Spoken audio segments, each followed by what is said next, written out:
ika-13 ng Oktubre hanggang ika-14 ngayong taon, na nagresulta rin sa pagkakaaresto ng 4 na sospek sa iba't ibang rehiyon. Sa Pangasinan, nahuli ang 2 high-value target at nakumpiska ang 150 gramo ng shabu.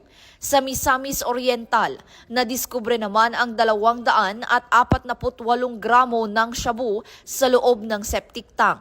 Sa Palawan, isang barangay chairman ang nagsauli ng mahigit 1 kilo ng cocaine, habang sa Benguet, winasak ng mga operatiba ang mahigit 27,000 tanim na marijuana. Nahuli rin ang isang sospek sa Coronadal City na may 175 gramo ng shabu at isa pa sa Parañaque City na may dalang 1 kilo ng shabu. Ayon kay PNP Acting Chief Police Lieutenant General Jose Melencio C. Nartates Jr., ang mga tagumpay na ito ay patunay ng reformadong PNP na mas mabilis, tapat at tunay na nararamdaman ng publiko.